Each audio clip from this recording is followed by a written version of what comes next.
te bata soko ko yeba ngai c'est comme ngai selon you na ndenge omone la musique ndenge ekende nana ni na musique ya côté urbain to typique pour musique moi moi qui est à dévoiler ils sont côté urbain ça dit sonner du côté urbain ouais na urbain ah OK na côté urbain ils a nani bah Inosbi tout hein tout d'ailleurs Marshall Dixon Pazoya c'est nga na bi numéro 1 yo ba numéro 1 c'est bon ah yo ba numéro 1 numéro 1 il y en a hit numéro 1 na hit il y a musique il y a urbaine oh mais numéro 1 ils a Micmac mais na ndenga musique na biso numéro 1 ceux qui te ngont tant na ndenga libanda ba bandana na aigle aigle ah bon on a mis na aigle après ba yo tchamba ça ba bandera te yo omoni na na numéro 1 ngana na posa ba lobité to ba bandité ndenge yo omoni na c'est le scam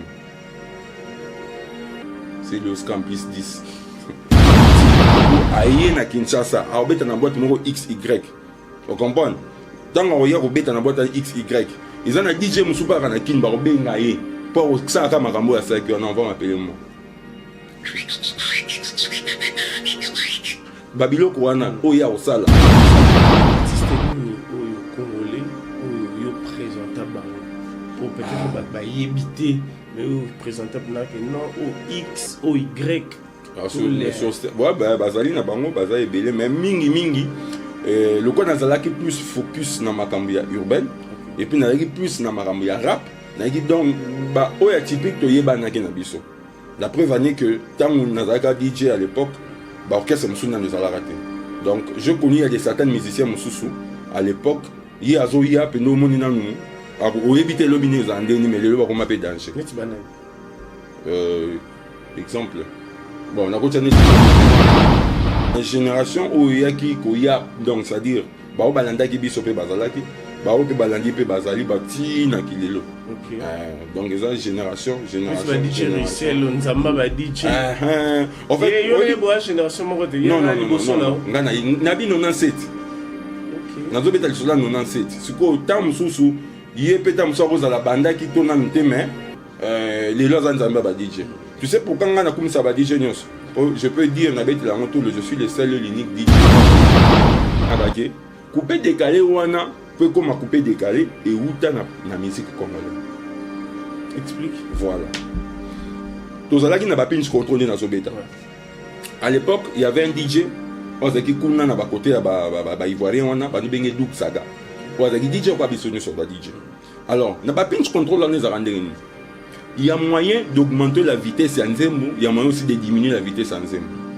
et puis quand on a pinch contrôle on ils ont un moyen à ralentir Nzembo ils ont un moyen à tindika ngo bando beta sous vitesse alors qu'est-ce que les DJ Douk Saga faisaient à l'époque personne n'a marché à Koufa déjà Django Azara DJ non Anakini je ne sais pas soit il y a toi il y a tes mains en ce que je sache par rapport à l'histoire n'engue moi expliquer n'engue couper décalé à bandam c'est-à-dire couper à une Nzembo et puis à l'époque ils avaient une Nzembo na biso ya pipé calé et meeting buka mapeka ningi ça aux compagnies Zobeta non ce que so ba sans vitesse voilà c'est quoi il y a zozoa partie instrumentale il a coupé il a décalé ça OK donc ça dit il a coupé donc il y a jusqu'à partir alors l'instrumental il a coupé maintenant à décaler à son vitesse et ben ni kobeta ce qu'on bang aller jusqu'au micro et moi ni quoi animé c'est là où on a appelé ça le coupé décalé les lots coupé calé au bande ba m'appelle invitation pour la ardoise mais avec Given bah invitation en bois netika kabasali mon Joseph tata moboko grand menuisier bah invitation en carton na ba follow nango jardin de Dieu invitation boy bongo ya mukolo fait tilata mabe maison Given a bossa libinote a tchelibino pe promotion ngolé ya pamba maison Given Vous êtes trop amoureux du pays. Wow! Given! Vous exagérez. On n'aime pas le pays comme ça. On n'aime pas le pays comme ça. Congolais solo. Nous souhaitons la bienvenue. Yateo Zambrota. Merci de nous suivre de partout, nos très chers abonnés de Congo SCN officiel le plus télévision. Je suis Jean-Cy Luonda, attitude égale à respect.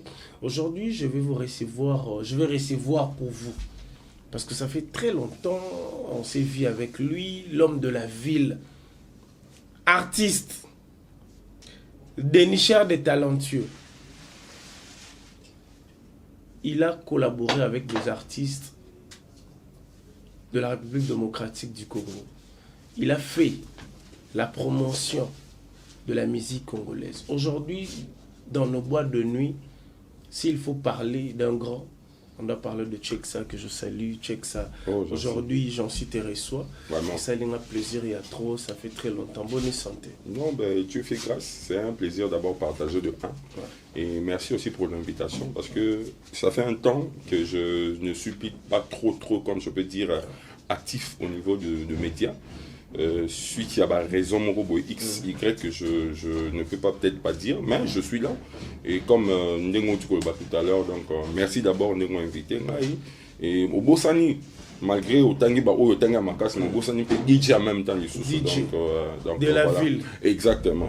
Si on a le baquet, parmi la promotion. Exactement. Yo déjà car. Oui, bien sûr. En fait, dans un briefing exact que déjà vers des années 97, donc on est au barana qui non 97, on a déjà DJ pour moi historique à bateau bayebi peut-être nous avons des téléspectateurs partout dans le monde entier que je salue aussi. Donc depuis 97, donc on a 97, on a bandagi déjà au babengaka cop wana qui DJ et nae koko masiko yo penda ba bengaka professionnel na ba année 2000 parce que déjà 97 wana nazalaki ko sala na ville, imagine 97 c'est-à-dire 97 na déjà vous avez dans la ville to ou cité na la ville et puis premier boîte on a sala pas Roger Manangele donc là c'est Zara Makumba. Voilà, non 97. Imagine que non donc maison mère écoute non ne salamité. Maison mère non ne salamité. Imagine que ngana mona Saddam Hussein. Na mona Saddam Hussein ngana beta musique Saddam Hussein abina. Saddam Hussein. Na kata boîte. Respectons le gars qui donc Nazali au babengaka on n'apprend pas à vivre sans faire des grimaces. Ouais. Donc depuis tard de 97 style ça la combien d'années. Et puis na ba domaine yo sotani wana eza na moko te na tiki nazaka ti lelo na kati même domaine.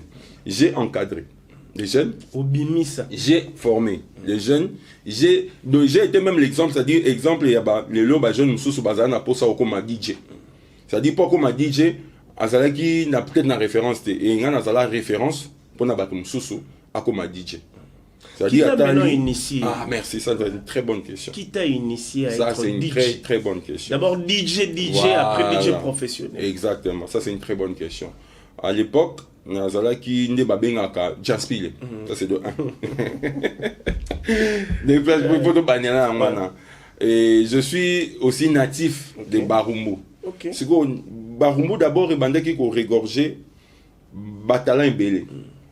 Moi na nyonso ko na Barumbu na ba année on a d'autant une grande partie baza ba basketteur bazala pe ba Jaspile. Et une grande partie baza pe ba rappeur.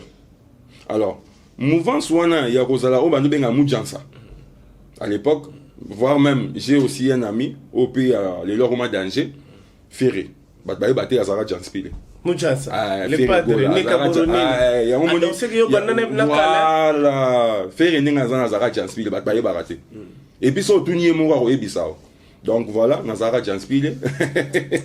C'est que je te dis, Jaspile, voilà. Donc bateau, les gars qui ont vécu, soit qui comment Jaspile. Parce que les lots, comment revers, UPA. Bon, en tout cas, terme nyonso batraita bango mais na suka yango tosuka na urbaine donc euti wana ti donc bakombo des amo ebele mais tosuka na urbaine donc j'étais Janspiller et j'ai forgé l'équipe dans ma groupe de danse et j'ai aussi été encadré et j'ai été aussi comment dirais-je memanga na bampepe pire venangai bazali na kata groupe na bautakine okibidi le mot bitiki et lui aussi était DJ à l'époque mais ce qu'on ndenge ya zosa il a DJ ngo so tali on dimate ga DJ ba minga na mouvance na biso hip hop ya mamba bautakine mais azali DJ na Grand Hôtel à l'époque na atmosphère voilà et maintenant muto ya ko pesa nga siko goût pour na koma bena DJ professionnel c'est Joka Kabengele le bulldozer de la presse congolaise yende penda mutazwanga na loboko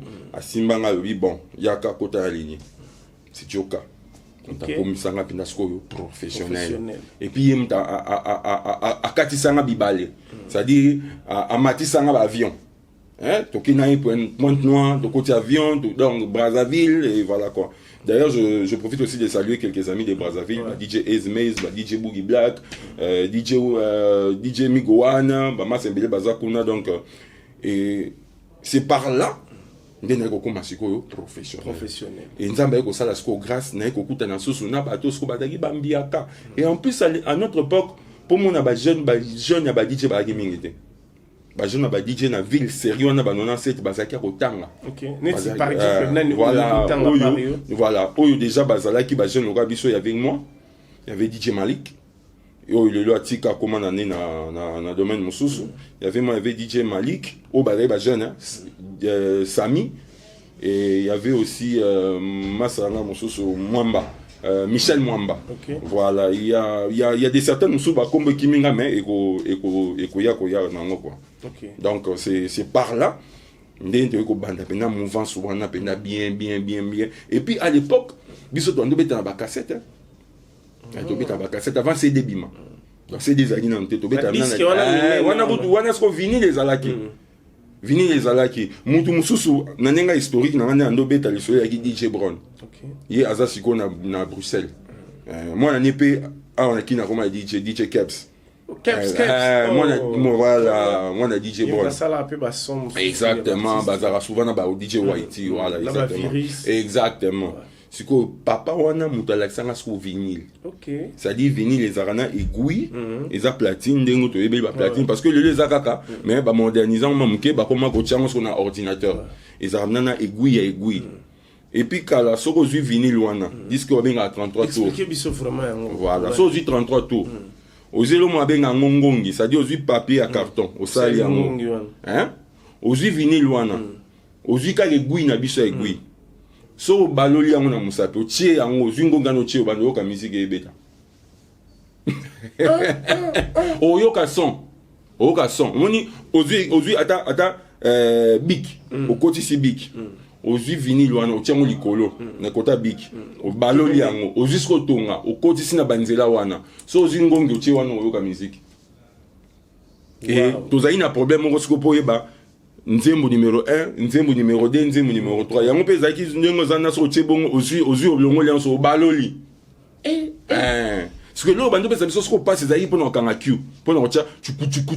Donc to banda ko tia mo sparadrap. So moni vinyle, au mission na gata carton na moni sparadrap e ba ke grosse caisse yango na pona ko tsanzemo. Alors ezaki bena pasi po ba DJ ba ezaki bena pasi po ba DJ ba za net ba komi de lebele soki tozongi net na série wana lelo ba DJ nyonso batiki na bango bako ka ata wana voilà siko ba ndele siko loka nga ko faciliter makamo ndeko ko kele biso siko ba CD ko kele biso ba pinch control wana ezalaki wana ko tu platine te donc ba pinch control eza électeur moko boy ko ta CD na C. Mais aux a facilité à remixer. Aux a facilité pour au moins la première chanson, deuxième chanson, troisième chanson. Moi avec le CD. Mais entre temps cassette ezalaki, vinyle on a ezalaki, après CD koya. CD ti ba moni ke ba CD monsieur zaki excès robeta nango et komi ko sauter. Elle moko bezo attention gravé, ils ont raté gravure donc monde la qualité a mis non. Na ça va MP3. Et puis le logiciel les bosso aux en vogue à l'époque wana ezalaki PC DJ. PC DJ. On a na TV na di kosi wana penda avant écran play ba nini ba ordinateur. Ezalaki PC DJ. Oyo ba DJ belé série wana pe bazaki ko mixer na ngo na bar, après ba BPM ko bima. BPM ouais. Et ti ndenge to ko commander na ba logiciel oyo. OK. Il y a ba scratch live et ainsi de suite quoi. Check ça. Ouais mon frère. Époque où on a nengo expliqué maramnion soit na ndeboze ko sala. Exact. Maintenant, tu jouais quelle musique? Est-ce que vous avez joué la musique à quoi? Il y a Kofi. Est-ce que vous avez la musique il y a Bato Libanda, tu as peine la musique na biso pozo lande la bongo. Est-ce que vous avez quoi bandeni que ah on a kota Kofi. Quand on a disque on a habité sur basé ko comment vous avez ça. Exactement. Je me rappelle encore à l'époque, tous allez qui voir même Kobixé, Nzembo ya Mama Tchala Mwana, Chibola Mulumbai, tous beta ngona Nzembo ya Kassav. Ba tempo nango ba noza la ba pepe ndenge moko. C'est-à-dire tu quittes de Moutouachi, tu vas au Kassav. Et puis au moins chaque période, chaque année, chaque saison ils ont makambo nango. Et ko uta ba période wana tina ba kilelo ezali moi temps ebele. Alors musique pe asika ekoya. D'ailleurs, batukutu baye barate ke musique oyo ya ki oyo benga afrobeat. Avant afrobeat ezali na musique mo po yaka po dominanga lisusu bano benga anzoto.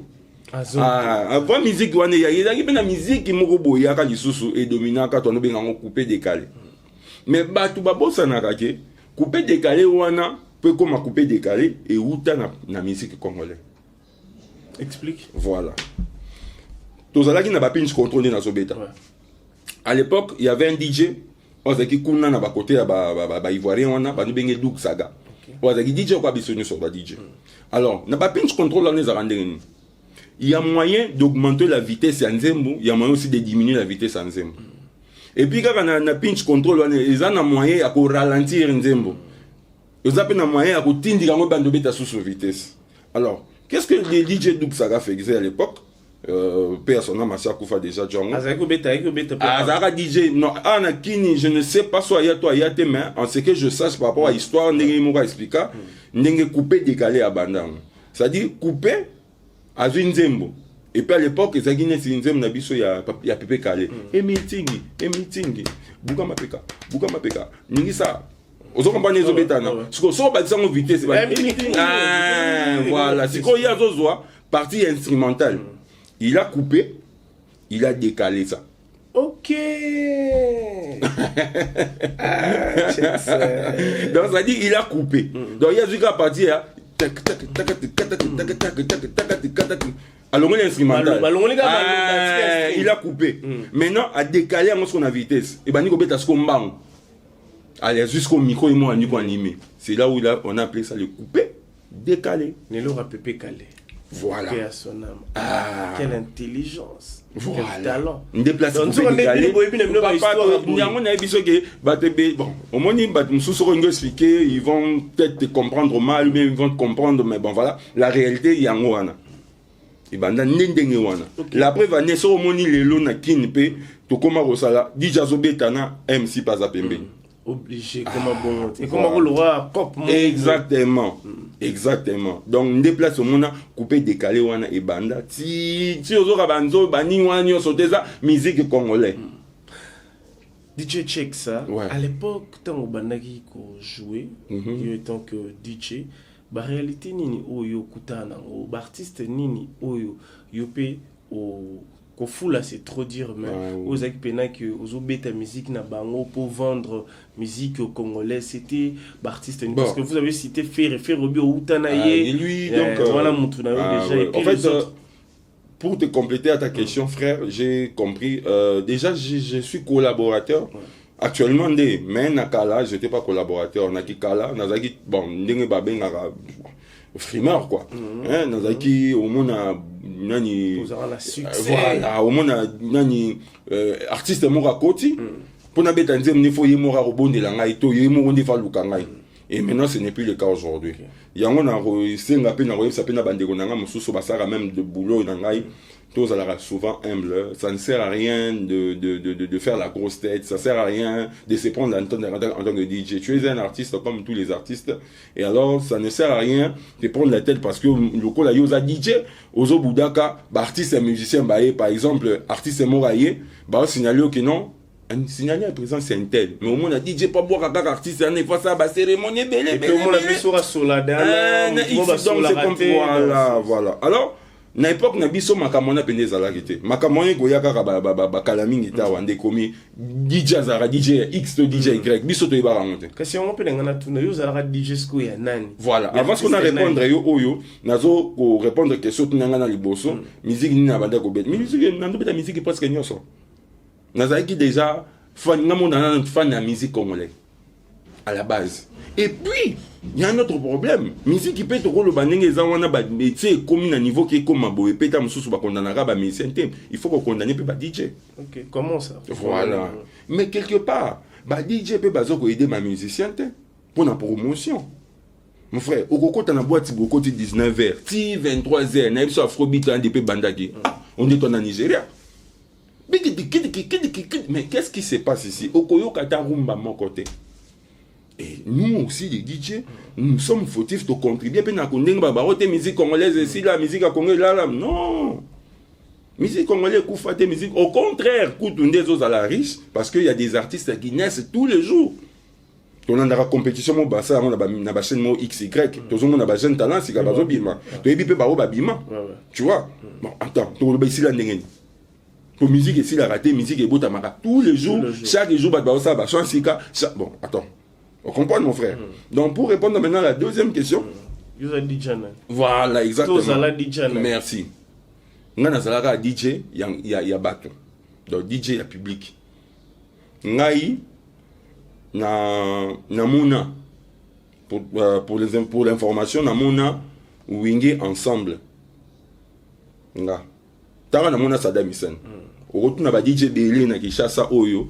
Soka mona Saddam Hussein ta boyina atana na peut-être musu na photo mais au moni boye bote mpe bokangi photo na limite yo kanga photo na ye au beta ndo la o ebi mutako tsanga boîte mbali boso na vinanga ya kokose koka mobutu et puis ngai na zo chance wa bana bango ndeni parce que kol na ndotanga à l'époque parce que je suis au babenga ba fils ya fils à papa. Okay. Donc père a dit à danger à l'époque du Zaïre atteint ça sur l'école à danger. Okay. Et puis moi j'étais parmi les meilleurs basketteurs à l'école nanga. En école. D'accord, ils sont tout à l'heure. Respectons les gars qui ont vécu. Voilà, donc du coup, l'école nanga kotanga et automatiquement bata deuxième public. Ya momoni tant Fatima c'est ekin. Bata ekin ba DJ nyonso. Au Bana Kinshasa, au répondre à la norme internationale et Zakinga. Pourquoi? À l'époque, oui, mais Bazalaki met non, peut-être la disponibilité. Bon, oui, même la Kin, DJ a payé Marambia en plein, il y a scratch. Je suis parmi. Pour ne pas dire que nous avons une albandate, je suis parmi. Ça dit DJ Autipoto, DJ Cat Killer. A Utipoto, a na Kinshasa, a obéta na boîte numéro XY. On comprend? Dans la obéta na boîte XY. Ils ont un DJ Moussoupa Ranakin, Barobé Ngaye. Pour ça, à Marambo à 5 heures, on va m'appeler moi. Babilo Kouana, Oya Osala, Nana Osala. Est-ce que vous apprenez pas? Merci. Jokate. Kabengele. Naïbiso na Agi Diabolo. Diabolo. On peut imaginer que Joka Zakindeni, na Robeta moi ils sont mon muké c'est sabato. Omoni biso bon na zo musique kufa. Tozara soto komi minuit na boîte. Il faut bâtir slow. Mais là na kineza sauter. Slow ya slow. Soto komi 3 heures donc 4 il faut bâtir zouk. Mais le logo ka zouk tende ko ngai. Merci. Siko yoka ndenge bano ça. Au moins net ya tiende mbati net ndenge mo boss to man. Close your eyes, make a wish. Au moins, moi, si na mobile, ba continue na piste, ba obina. Siko, au moins, ma camion se ba yimba pas boy humain. Siko, tu ka interprétant na lingala. Ah, il ba makambu nyoso bino bozo ka ta interprétant na lingala. Siko, moi, tant nzembe ici là. Aroye bisa siko na suka na miko ba. Moni ba mi bal nyoso ba tu bina na piste. Siko ka bazon ba ke vendre moi ba on so ba ke na toilette. Ouais. Et puis c'est vrai, moi quand tu es bon qui t'appuie ça, au moins il y a tout bagé souba. Pourquoi? Voilà.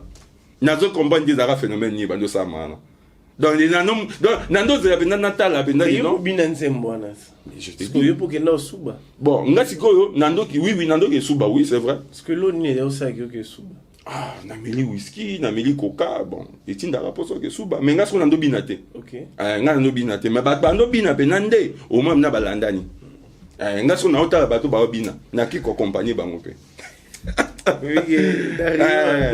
Donc c'est ça. Ok, toi avancé sur quoi mollo parce que dans ta l'habitude est belé, heureusement et puis sans oublier gars chaud depuis l'Angola. Depuis l'Angola. Ah oui bien. Ah c'est normal. Il faut vraiment tout. Ouais gars chaud. Ah Johanna Sola bien fort. C'est quoi? Bah découverte.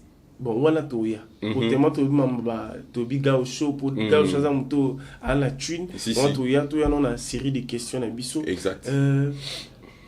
Ba difficulté nini oyo kutana parce que obotama na famille o nezara fils à papa. Exactement. Yé na ki DJ.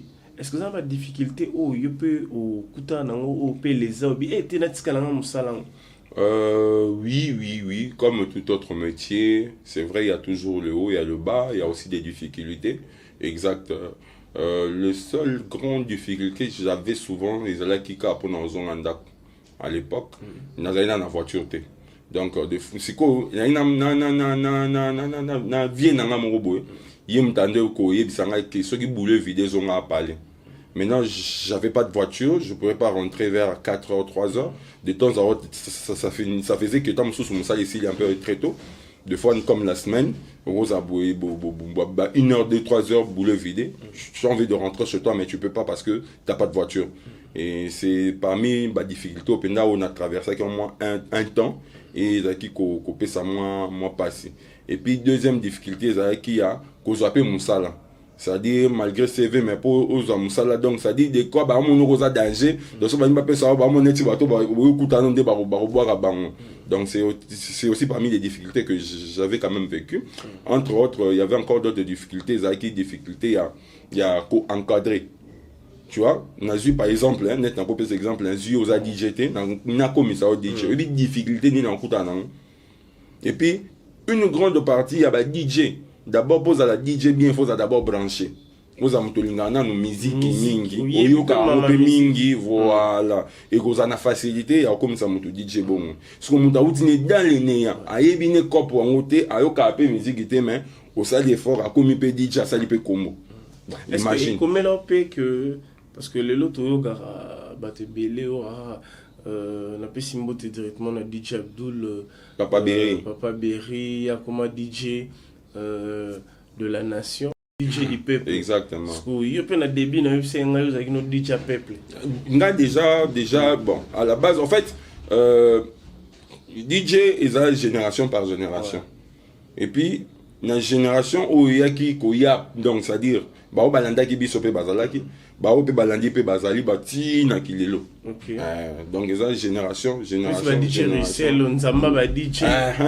En fait il y a une génération mo côté non ngana nabi 97.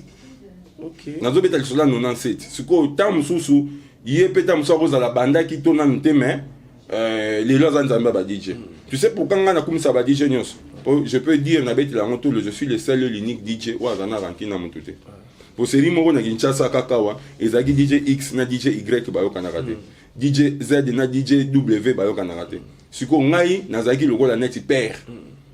Tu vois père dans le sens que ancien, doyen et puis miaka et puis yebi musala musu makasi. Donc automatiquement ba wana tout ba oya nazaki déjà ba kutaka nga na kata monde. Bango tout bazoya ba kutanga déjà na kata monde. Nazo régner pe lisusu danger. Ça combien de temps règne? Succès. Si qu'on a régné kaka na kufita. Tes succès tes succès ya mutezara so kufi.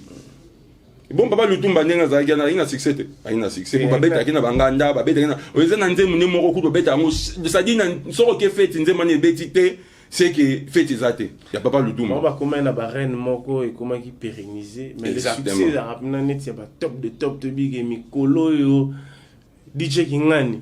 Net mikolo na éviter zanani. nayebi te nani moto aza au top ya ndenge tozo ba top wana mais bato nyonso to baza ba DJ basalaka na ville baza na top nde toloba no sikoyo DJ check ça voilà bana nini oyo bimisa ok en tout cas nakotanga soki nakotanga nakotanga quelques-uns bamisusu peut-être nakobosa po misusu mpe bavoyagea bamisusu bakenda Angola bamisusu bakenda Poto bamisusu bakenda bamisusu mpe bazali me batika na bango cop bakotana makambo mosusu. En tout cas j'ai eu encadré, j'ai eu à former et car on est dans le baki tout à l'heure donc DJ c'est dit bon DJ Babo bamsusu c'est-à-dire ayaki ne déjà zaki DJ mais comment il nous proté ce que koza nanga ipemeni nde comme c'est ce que professionnel bambeli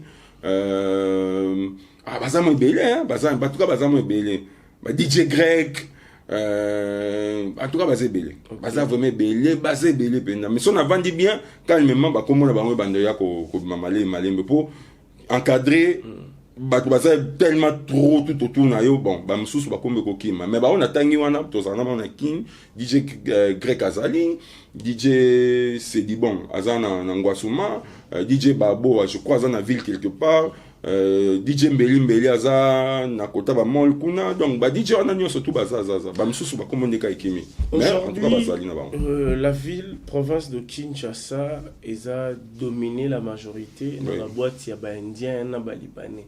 À l'époque, c'est à bon. Bon. Problème aux hommes, tu souffres à la makasi. Comme les Indiens, les Libanais, toi, tu crois qu'il y a des Congolais qui manquent l'argent pour faire de bois de nuit? Mais la preuve, au monde, si on a un supermarché net, il y a des Congolais et comme à 5. Tu vois? Mais pourtant, il y a des gens friqués plus que les Indiens ici au Congo. Est-ce que les gens ont millions à 400 peut-être na bango c'est pleinement na cop boîte de nuit non mais investir pour le bien-être du Congolais la cité que tant yo investir pour na pour ni ka ba sala ba pito c'est un investissement on comprend t'es pas obligé que soit investir par exemple otongi flat yo ndem tu faut sala wana ce que otongi hôpital okoluka ba docteur ne ba ça yo mto ya gérer en temps rendement na ngozala exactement. Mais je te signale, je te dis, je t'explique que boîte de nuit ils en ont bénéfice à 300%. Je donne un exemple. Bouteille moi coca. Bâti car on se dit 500, 1500, je sais pas combien. Mais la boîte, voilà. Mais na ta boîte au thé car on $5. $5, 10 000 francs. Imagine. Au thé qui se coca net 4 bouteilles. Au sombi quasiment le bande, parce que le reste à ma bouteille. C'est ce que je te dis, 300% de bénéfice. Yo tchara loyer, bosani maïna courant. Au bosani personnel. 300%.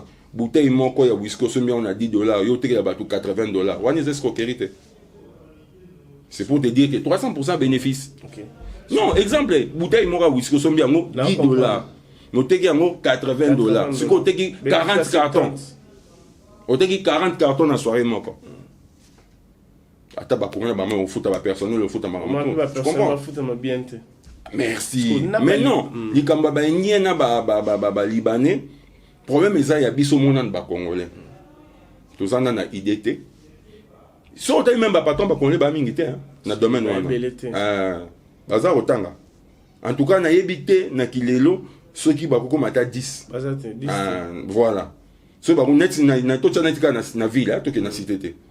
Tous en a ba boîte nous c'est na quatre ville à Kinshasa ou to bandi ko tanga ba congolais o ba même pas 5 merci yo to bi même pas 5 mais ceux qui to bi to tanga to ko ma bako 3t na ndenga mabete bako ma 3t alors premier ça biso mo ba congolais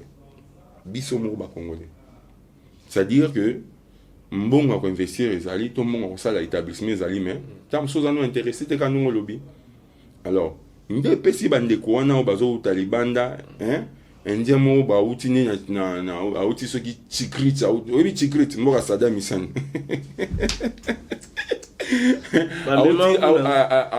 ba mimonda te nena zo expliquer ba place ba utaka poso umoni ba place ba utaka mon frère okolela mais aye awawa papa apesa glaçon zac jour ezo yaka retard eza besoin esala nini ezobenga na ye wana indi azoyebisa bongo bi nzambe na ngai tala mosenzi oyo makomi patron akomi kogangelo na mboka na yo epuis afuti non mabe abengani yo mpe lisusu donc eza babiloko oyo epesaka nga mpasi makasi ntango namonaka façon biso bakongole batetaka biso epa bato wana mpo namonaka nde bayaka namona ebele mais bosalaka epa bango nayebi soki namona ebele nde baya na miso na ngai parce que maintenant baindien na balibanais ko bazaka su te balibane barasu te nakopana balibane batika bango bastaffaire na bainvestisa na makambo mosusu mais libanais tenancier baza su mingi te baindien nde barécupéra ngo baindien nde na biso indien donc ça dit na kobanda cité civilier indien na indien bon balibane bakibele tango makambo moko esamaka na kinyawa nde salaki bakimaka bakendaka Angola na yebi te so ozoseye bapériode wana voilà neti ngai quartier na ngai Barumbu na bon marché là où je suis né grandi na Barumbu kuna tous les quartier mobimba bina bango kuto à l'époque je me rappelle mon bout d'anga na teke la bango bango kuto te bato comme ça cher eza bato ba uto benga na kamingi ta o bazo benga na bango ndi ba comme ça banda ko cher bali bananga na te bato mo bo société mo boyaka wa ezana comme mo abasi bo bango ndi ba comme ça banda ko cher siko ba libanais ba indien mais ba libanais plutôt bango bazangi na quartier mobimba bon marché ozara kuna na Barumbu nde bango nde mutu basara neti basomba neti quartier wana même obuta boyaka parce que moi je suis natif de là-bas je connais tous les réalités makambo ya quartier ngana commune nga donc du coup tant makambo ne salamaki nde sara ke belé bakenda kokende wa bakenda batikila ce espace pas ba indien c'est qu'il faut mon indien mon frère bon ils ont au fin terre mais natala rabonabi bon ndé to barabina mo na suka na mosendi na ebisio donc akobe data une semaine à sukola raté je te dis la vérité azo misa sola matungulu na ndako bavanda bazata 8 balara na ba carton je te dis mais bala boîte de nuit mais na ebisio mais so mekanya benganyo abenganyo et puis so la ta danser ko na hôtel yo chaque jour la changer la mbabo et pour la nini ah yeseke zambongo mingi omesala bango na yebi bango makasi ngana wa gendie osala et na ki arabe na lobaka na yebi ko tuna ko pesa mbongo na ki arabe na yebi ko loba non to kende na yebi ko loba na ki arabe que non yaka kende vanda oza besoin ba moy ba benga ba l'essentiel na ki arabe pour na vanda bango trop osala combien de boîtes ya ba en tout cas bon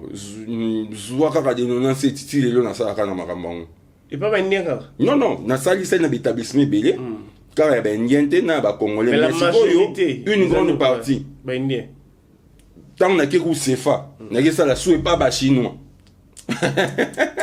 na boîte mon comme na Hong Kong na ke sala sou na ba chinois na mo sou Shintok penda ça dit Shintok a outi penda ye ya moi sina mobali utali bango wi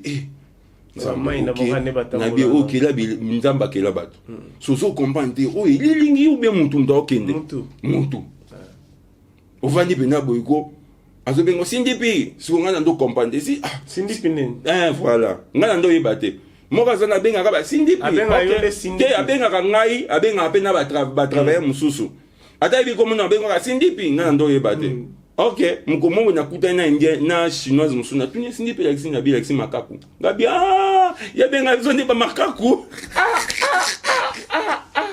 na kisinois sindipi na zonga sikoyo na bibo na yebi na tika ninga benga ka ba sindipi mkomo mususu ngabi na benga sindipi viens na mona talinga ilongma mabe yeso azaki caissière chinoise wana aki caissière so na lobani comme na bete sindipi so yes go so lobine bongo omona kangelo mais so ya obenga bat muso mona ose kana ngamia ose moke na biso tala niveau ba benga so bassin tala niveau et puis il faut mona so montango mon frère so tali o kansa o ilingi ya mutu beza mutu donc na ebita za transparent Donc, vraiment, c'est mal. S'il faut c'est ça. parler, parce que ça, parenthèse, on a tout quand la parenthèse, parmi les événements où il marque, où il presta. Ils ont l'événement. Et là, on a beaucoup de parce que j'ai participé d'abord dans beaucoup de festivals. Ça, il faut le souligner aussi. Des festivals, et je travaille aussi dans une de sociétés ici à Kinshasa, aux Abrasicole, où je ne vais pas citer les noms, où on a qui premier DJ. Alors, et ça l'angaï, naïe ba Kinshasa mobimba, naïe ba na Kinshasa, parce que dans la compétition, on a malukuti kitambo, et on s'y est que dans des quartiers, dans des communes et tout, on a des entre parenthèses. Et là, ça a bien, Babiloko n'a participé, et ça a concert à Bouba. Pour la première fois, Bouba y a Kini. Voilà.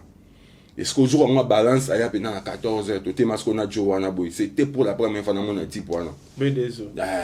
Et puis, Mbalboso, il y a Congo. On t'a créé chez Games. Donc, c'est-à-dire, depuis la télémicro, on a talaé, on a comme on a dit matin, parce que nous avons si on a nié, est-ce que tu as la balance? Ils disent que la balance, on a son anasima. Ok. Donc, on a nasima dans matériel. Pour DJ, on a qui retard. On a nasima. Soit ça, gars, mets-moi telle chanson, mets-moi tel morceau, mets-moi tel morceau. Il y a ça la balance à micro. Et puis, l'ingénieur, il y a qui? Ingénieur, il y a la voix moi utiliser. Donc, il faut les canaux, on a signé côté comique. Voilà. Autotune. Il connaît. Autotune. Bon, il ça arabe ndingo le bio na bio autotune de bon na yoka ils ont bien des instruments mo boye oui bon biso tozana oya biso pe to beta ngo ya biso FLV biso pe tozana le mo modèle on tan kombona autotune voilà bon yango na certes yep ayaki na autotune na ye wana siko yo fallait ki ba installer wana na 14h événement ngozara na GB na Shoprite voilà événement ngozara wana concert la première fois Bouba ya Kenya zara kona alors ça la kike mbala liboso na mona Bouba voilà et puis na ko participer na ba festival mususu na mona ba Magic System na mona international des étoiles voilà na moni en tout cas belé et puis et là, monsieur yaka osala sous plaisir moi tant moko boye mulai to ça qui tant mingi belé na aigle to no mona na te ce que to kutani na festival wana biso ce qu'on a compte à Fatima Seya to kutani wana ce que to vani ce au logement quoi et on a eu le temps de parler aussi parce que au monika boye bani mais ko kutana tant aux à la te mais ce que et coïncider boza ce qu'on a loge donc babenga artiste comment encore le gars qui festival donc boza obligé boza les sika moko et c'est là où aussi ngana aigle sous neto ça qui sous temps solo là tout ninga bana mai na mususu ndenge ni ba intel fali poupa pour Gibson pe aigle bon en fait aigle na ndenge peut-être yé azola rango eza vision vision déjà sur mutazo visionner jamais musica net yo posa aigle parce que façon yo même la jam makambo zo mona que vision est un peu avancé puis ça musica c'est ça l'aigle en fait c'est un état d'esprit voilà ce qu'on y peut king en tant qu'état d'esprit ya moni aza aigle voilà donc c'est ça artiste nini oyo congolais oyo yo présenta bango ou peut-être ba yebité mais oyo présentable na que non o X o Y ouais bazali na bango bazali belé mais mingi le quoi nazalaki plus focus na makambo ya urbaine et puis nazalaki plus na makambo ya rap nazalaki donc ba oya typique to yebanaki na biso la preuve année que tant nazalaka DJ à l'époque ba orchestre musuna nezalaka raté donc je connais des certains musiciens mususu à l'époque yi azo ya pe no moni nanu o éviter lobine za ndeni mais le ba ko mapé danger exemple. Bon, on a continué cet exemple, la maison mère. Moi, j'étais DJ. Intervention rapide dans les salamaté. Maison mère, ça m'a été dans la DJ. Tu t'imagines? Donc, tu as la maison mère, mon bimba. Donc, on a nommé déjà avant. On a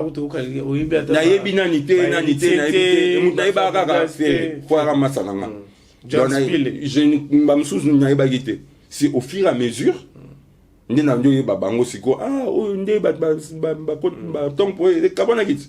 tu vois, tant il y avait personne. Mais JB déjà, il avait les gens. Tu vois, Et oui, on avait Adolphe et puis Nani Mwakasi, Samba Bacho, Didier Marcella. Et les autres là, on ne connaissait pas. Et chez les autres là, quand ils venaient aussi, moi je ne savais pas que Baron de Bobarozala, un tel il est là. Tu vois? Et moi j'étais DJ Jérémy déjà. Tu vois la différence? Et aujourd'hui, voilà. Donc aujourd'hui, Ngai Siko Bato Nyonso, Nazaki Penda plus focus na Makambia hip-hop. Bon, na hip-hop wana. Bato oyo ndalaki ke non opesa bango chance ya ngeti wa West Abachango. West Abachango. Ezaki bato toza ba mabele moko. Siko lokanga na zeni na azali. Lokanga na zaki na occasion na opportunité dans ça na bralima moko X oyo bandaki ko sala que nazo ape mutu X na koma tsepe na podium yango pe ba jeune mususu oyo pe ya commune na ngai. West Abachango pe na banda. Ye pe na banda pe na tongo pe aza donc ye nga za na ro baza génie. Pourquoi? Parce que et zande mutu a encadré ndazate to mutu a coupé ça sens azate mais ceux qui a eu un bon manager en tout cas donc c'est-à-dire à l'équipe à Rafa Totoyo Kakaka na ebiso azay les mamoko vraiment danger ah non ça c'est important pour la République exactement yango moni en dehors ya yeba msupe bazali que je ne peux peut-être pas citer pour leur respect yango moni je me réserve un peu pour et voilà ça on dirait que non yonde tu vois un peu c'est pour ça je n'appelle ça exemple il y a moi na maïwana mais j'étais plus focus na marambia urbaine hip hop rap donc il y a des abiloko on a colline mais les locaux minayo na nyonso tout le monde sauf personne. OK to longo sikoyo na makambo eteli wana malgré to bando benda ngo malembe poto kanga parenthèse wana to fongola sima aujourd'hui pona yo soki DJ azana platine aujourd'hui za na cité za na ville DJ ni neza so kangi miso peno yo ki aujourd'hui lui c'est un bon DJ ah bah c'est bien. Na cité n'en parlons pas, na ville n'en parlons pas. En fait, biso le gozo bu mabiso na king na ba DJ d'abord ils a problème d'abord et encadrement. Ça c'est de 1 et puis na problème il y a obabenga ngo réforme.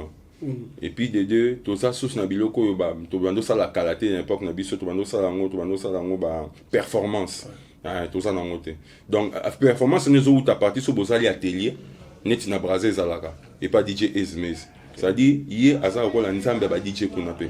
Ce qu'on a atelier mon boy ça la performance au moins ba DJ nyo so ya Brazzaville le goza na muke ba oya cheye tu vois ba so pesa na score performance ba ça performance wana ba ça performance na ba zo perfectionner technique na rapidité et puis na kokoti sa sous ba technique musa sika oyo mutu musa za na ngote a memeli bango wana so apesi opportunité non encadrer au salon en tout cas je peux commencer au début mais je ne crois pas non aussi ça parce que j'aurais pas le temps. J'avais le temps avant, mais pour l'instant, je ne crois pas que j'aurai vraiment le temps de faire. Mais je peux participer. Je peux participer, mais être en permanence pendant que ça sous mascamboana puis nous allons passer. Mais participation koki kozanga te poza cop nanga ya domaine nanga. Mais être en permanence que non na zasuba mutu pasi wana kala na baksango na cause la parent aujourd'hui c'est vraiment un peu compliqué. Donc du coup et le kozanga rabiso kana kinyangwana. Matériel pena malongezati parce que ce que matériel oyo ba ndeko bazo utiliser na ba Bruxelles na ba France na Belgique biso a pena na comité malgré ça ka ba à peu près donc il y aura le bossé ça encadrement parce que c'est la jeunesse la jeunesse il faut l'encadrer la jeunesse quand on n'encadre pas et qu'on nous qui l'enseigner na ndenge nango et puis des deux ils ont promis la performance comme je l'ai dit tout à l'heure donc ça dit ko pesa bango lisusu makambo o ba yebite na o bazana ba bakisa lisusu. Donc il y a un monde qui ça qui ba DJ ba comme sous danger. C'est-à-dire na cité, il y a des bosseurs. En ville aussi il y a des bosseurs. Eh ba bosseurs penda bazali. Mais so ba pesi bango sous makambo que no ba sous tant des aranatan tant il y a rien à faire à qui que se performer que ça sous performance na et ça comme sous danger. Check ça. À l'époque Nabino maire DJ to numéro 1 ba DJ Zarana. À l'époque Nabiso ba jeune parce que on a kuta ba vieux na kuta Joka.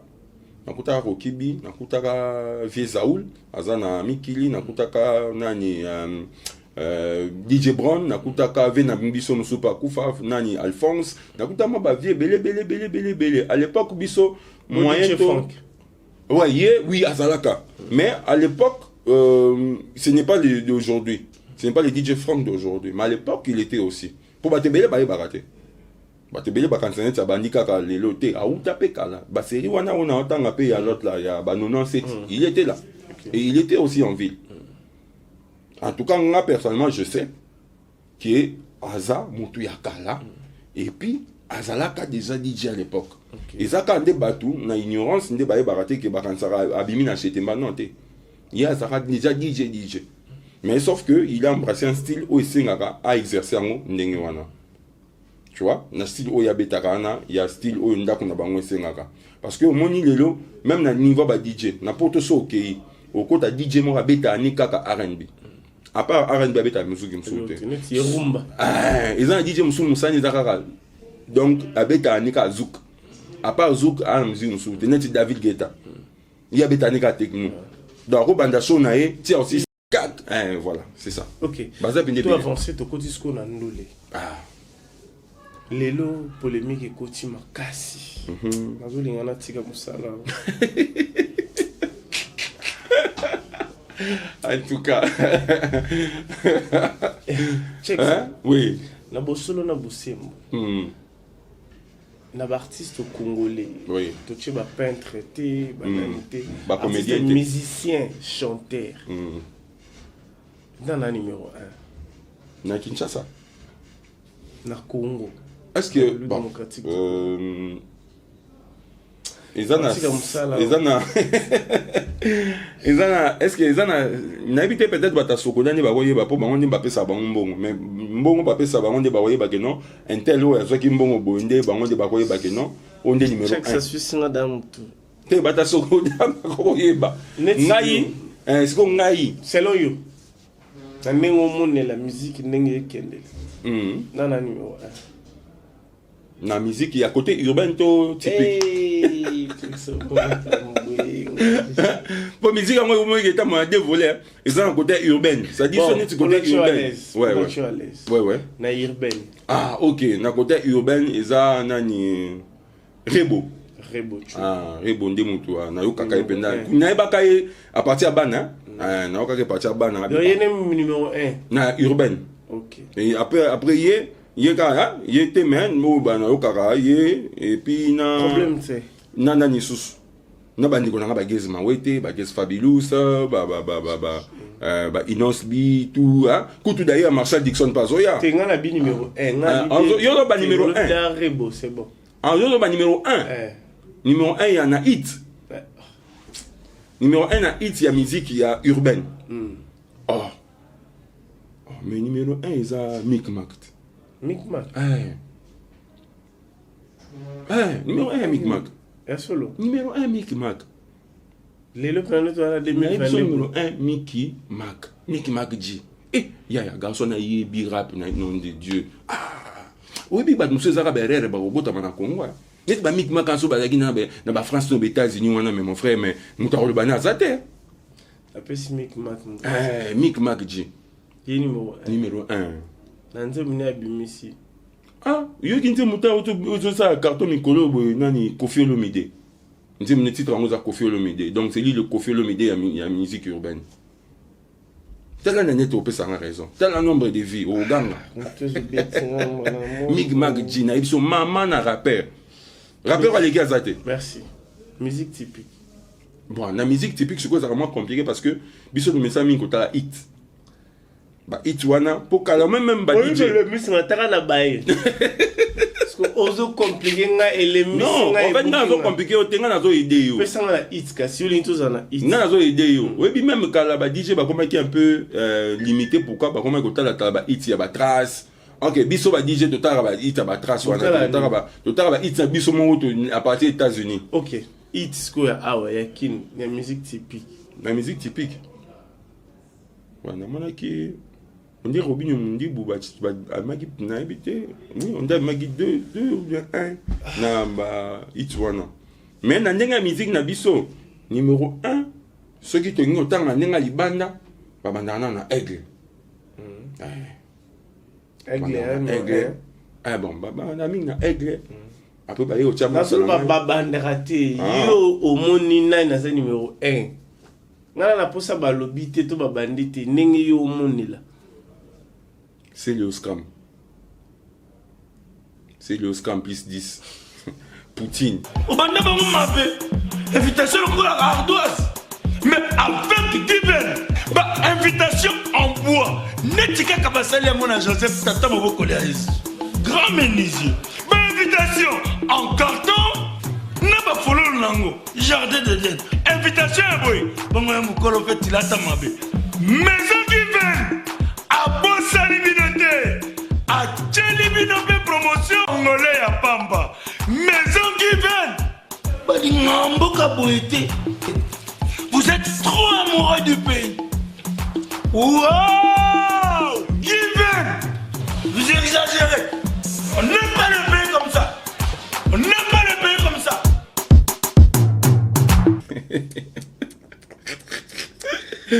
C'est Léo Scram. Poutine.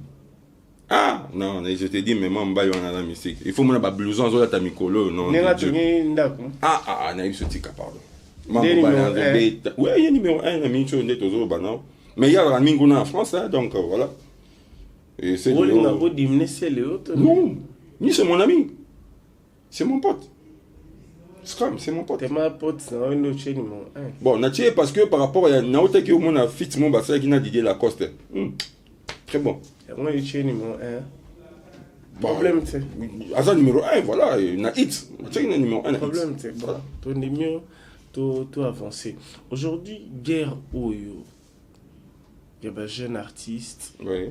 Oyo, tu as bien un peu d'influenceur. Oui. Je crois maintenant le Junior Mboulakani Aebi. Ah, ok. Je le salue aussi en passant le boss Junior Mboulakani. Prêtre. Il y a eu un mot. Héritier Watanabe, Fabregas. Tout ça, il y a un vendredi dans la fête, moi, tu as Goga. Il y a bien un papa Lekia. Qu'est-ce qui se passe entre lui et Ils ont des problèmes. Ils ont des problèmes. Il y a tellement monté dans les réseaux sociaux. En tout cas, je sais pas. Je sais pas. Mais à la base, je sais que déjà, c'est des bons potes qui collaborent bien. S'ils ont des problèmes, moi, je crois que les a peut-être un sous mal entendu. Et puis, ça va là pour nous. Au Boukangaï. Non, mais. Il y a tout dans la net. Est-ce que la net va tirer avec Bilo qu'on appelle qui est mon X, mon Y, à bazo, quand va tirer dans la net. Bon, une vidéo où mon ami Bina Félina Fabregas.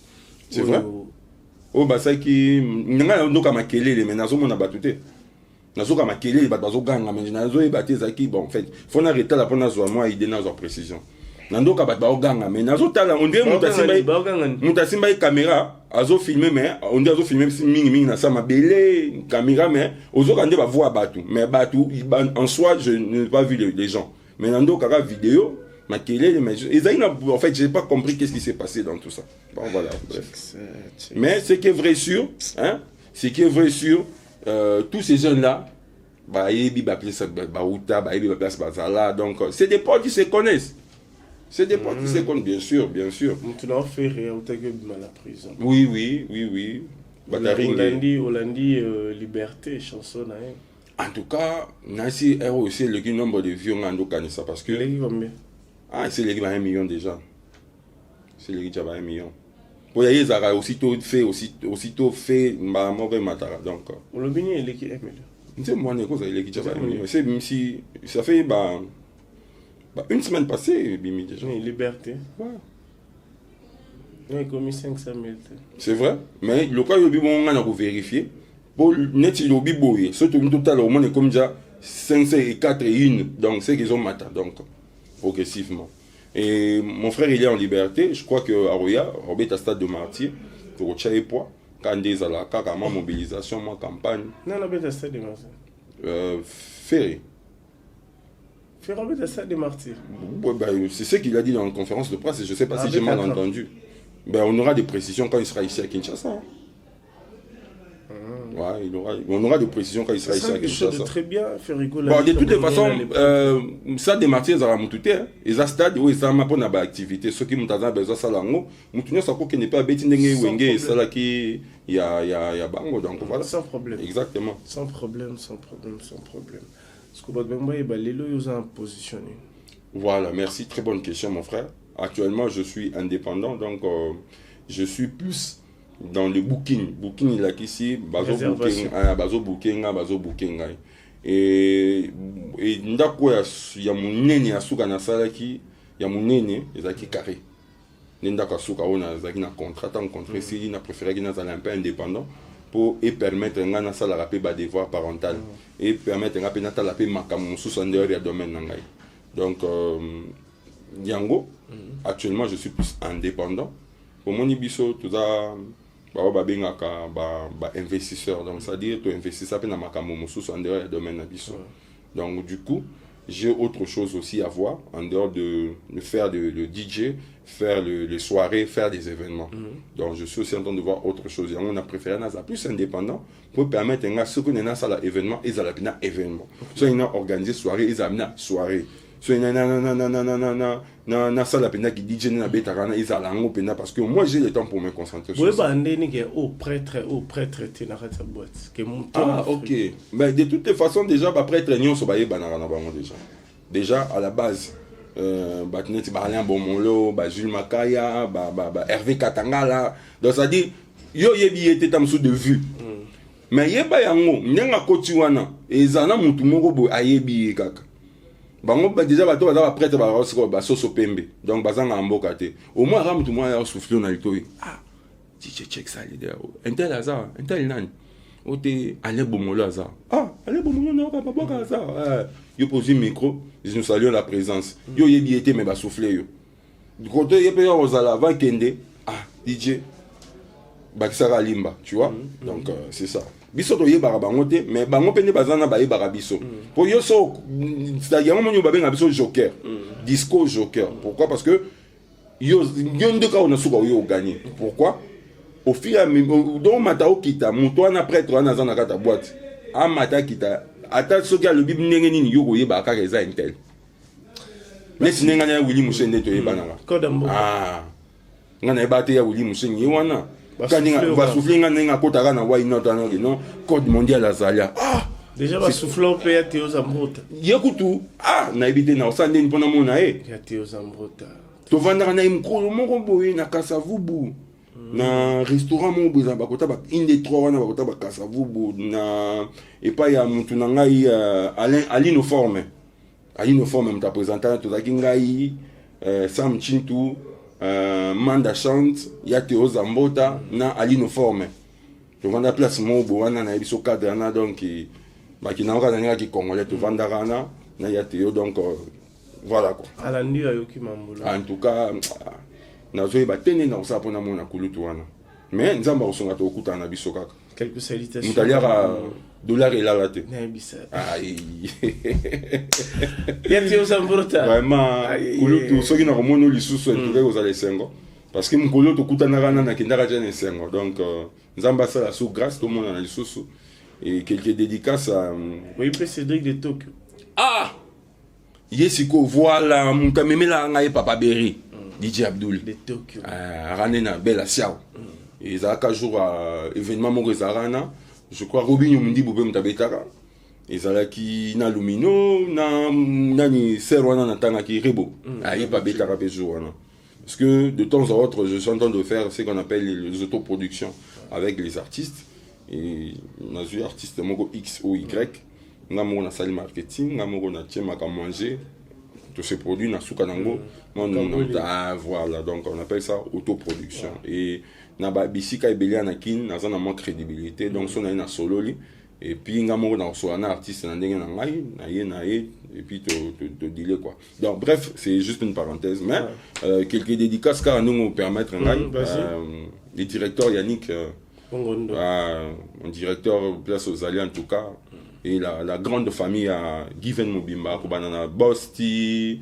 Meringuli Batunyo surtout pasteur nani Mastanga pasteur wana na yebisa ke ndeni mabonze kotite voilà donc Mastanga pasteur Elvis donc famille Mobimba Libota Given Mbote je salue mon épouse et mes enfants à la maison je salue aussi Mastanga nyonso ba DJ na lela bino fort ba DJ nyonso non ngai na tata na bango na kozana rankina nani nem soko ngai na mona Saddam Hussein zela yo tambolaka na butu père moko kundana na DJ moko peu importe yituna oui Saddam Hussein ya ko yebiso a secret te wa kufa te Saddam Hussein na mona Mobutu Saddam Hussein Congolo est-ce que so mona ye on comprend donc faut tout na exactement peut-être yo mo ba onyo so yo ka basala kombo baliaou nzambe na ngai comment notango point. Je profite aussi de saluer mon ami Didier Liaou. Donc n'oublie pas mon ami Didier Liaou. Donc on est ensemble et bamasa tourne à niveau à Paris na Bosanité. Bamasa msuba na Belgique Job on PC, le Koso de Bruxelles, na monité Patrick Kamouleta en direct de Suisse. Et par Zolanda Bisso, Godefroid Lambako en direct de Suisse, à Zolanda Bisso. Ceux qui sont à côté à France, on a couru le bateau, on dit qu'on a Kinshasa. Donc, Bamasa au bazan à Toulouse. Bamasa à Toulouse, Rocky Bidi, le mot Bidi, Kaza côté Kuna. Place là où les avions. Voilà. Ça dit que place bateau. Bon, il y a une photo, il y a Marambozo expliqué, on a Marambouana, mais on a pesé à Toulouse. Maman à Toulouse. Voilà. Napesi bamasa bana Toulouse mbote, napesi bamasa msusu oyo pe bana Braza. Bazolanda biso, bamasa ngano so ba DJ ko bana DJ Ezmez. Nzambe ba DJ nyo so Brazzaville wana, donc yende ndaza ancien ko leka ba ancien nyo surtout. Adoso ba bin Nzambe c'est que ancien voilà. Nzambe zate ke non ancien quoi. Neti biso pe na kinto ana Nzambe na biso DJ Rissel. OK. Voilà, donc yende ko Nzambe ba DJ à Kinshasa, DJ Rissel. Voilà, et puis on a PC Mbote, c'est dit bon, bah, ça toi, bah, DJ en tout cas, les amis, courage, continuons toujours à travailler, donc c'est le travail qui paye, donc même BBP le bien, on a moto qui n'a rien de merci. Bah, ça tout, en tout cas, merci beaucoup. Merci Nayope, merci, on est ensemble, pas de soucis. Voilà. Merci Tcheksa, merci à nos abonnés de Congo Sing Officiel Plus Télévision. Merci à Yannick qui était scotché, connecté à suivre cette émission. Sans oublier celui qu'on appelle Tonton Clovis Fimpa.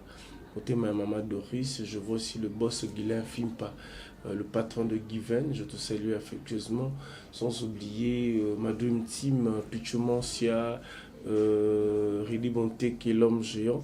Tout le monde en a prochainement. Et puis, vous s'abonner massivement à la chaîne Abisso Congo Sing Officiel Plus Télévision.